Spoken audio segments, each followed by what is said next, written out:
एक तरफ एक अपाहिज व्यक्ति जिंदगी की जंग लड़ता रहता है और वहीं दूसरी ओर एक ऐसा इंसान जिसके हाथ पांव सलामत हैं आत्महत्या कर लेता है।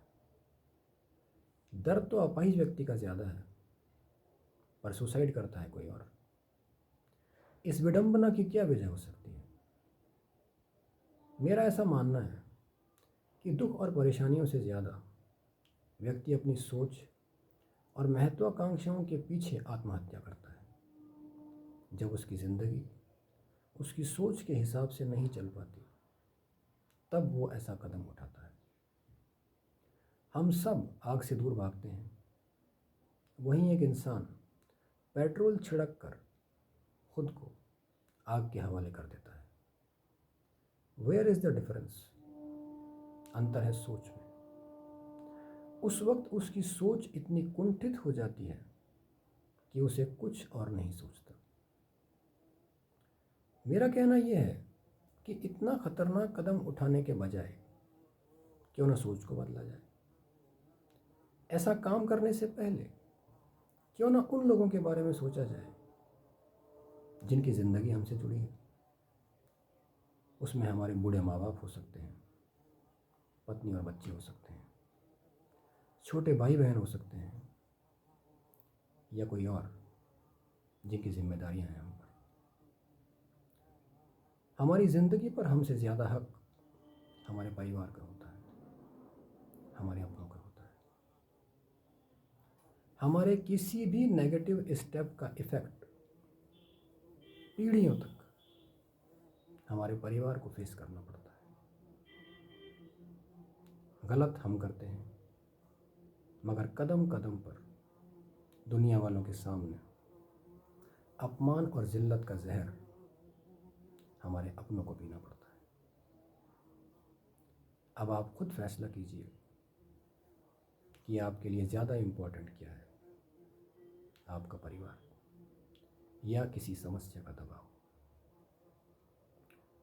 माना कभी तूफान में कश्ती पार नहीं होती, एक हार मगर ज़िंदगी की हार नहीं होती। बड़ी बड़ी हस्तियों के इतिहास उठाकर देखिए, शुरुआत में उनको भी असफलताओं का सामना करना पड़ता है, मगर वो रुकते नहीं। God has not promised us an easy journey. He has promised us a safe journey. ऊपर वाला भी बंदे से कहता है कि ज़िंदगी का सफ़र आसान हो ही नहीं सकता। परेशानियां तो आएंगी ही, और अगर सफ़र आसान कर दूंगा तो तू कमज़ोर रह जाएगा। समस्याएं हमको मजबूत बनाने के लिए होती हैं। जो डट कर इनका सामना करता है वो जीत जाता है, आगे निकल जाता है। परीक्षा सबके लिए होती है। जो पढ़ाई करता है पास हो जाता है, ना पढ़ने वाला फेल। समस्याएं 10 बार आएं तो आप 11 बार उनसे लड़ने की हिम्मत जुटाएं, वो डर कर भाग जाएंगी। हौसलों की ऊंचाई मुश्किलों की ऊंचाई से हमेशा ज़्यादा होनी चाहिए, और अगर ऐसा होता है तो यकीन मानिए समस्याएं आपको नज़र भी नहीं आएंगी।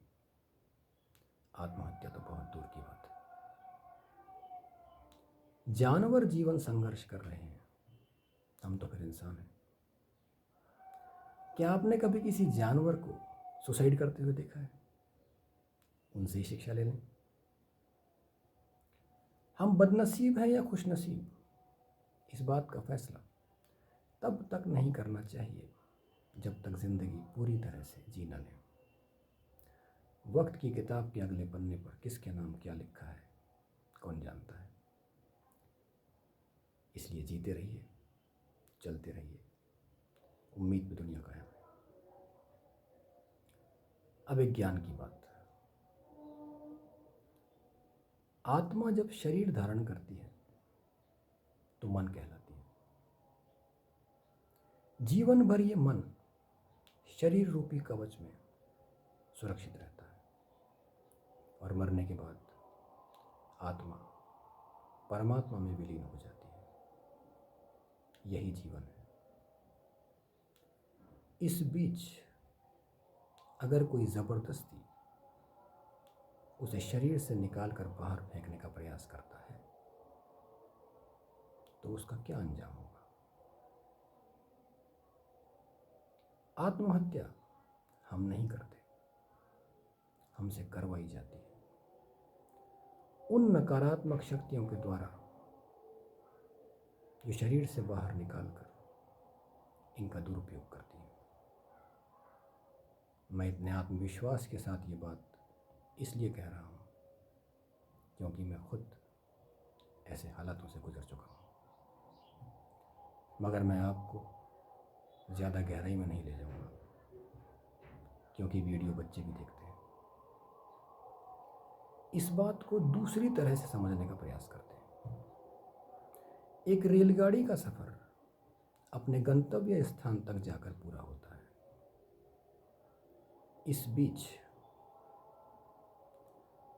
अगर वो रात के अंधियारे में सुनसान जंगल से गुजर रही हो और ऐसे में कोई एकाएक उसके बाहर कूद जाए तो उसका क्या अंजाम होगा? मेरा ख्याल है आप पूरी बात समझ गए होंगे। सुख दुख, हार जीत, जन्म मरण, सफलता असफलता, इनका जुड़ा होता है। ये सब जीवन के अंग हैं। क्या आप अपने शरीर के किसी अंग को काट कर फेंक सकते हैं? जीवन की जैसी रूपरेखा है हमें भी उसे उसी रूप में स्वीकार करना चाहिए। हम सब के जीवन में रोज रात आती है जिस पर हमारा जोर नहीं है, मगर रात के बाद सवेरा भी होता है जिस पर रात का कोई जोर नहीं चलता। वो होता ही है। ये सब मालिक का बनाया हुआ है। तो क्यों ना हम भी मालिक के बनाए हुए नियमों के अनुसार चलें।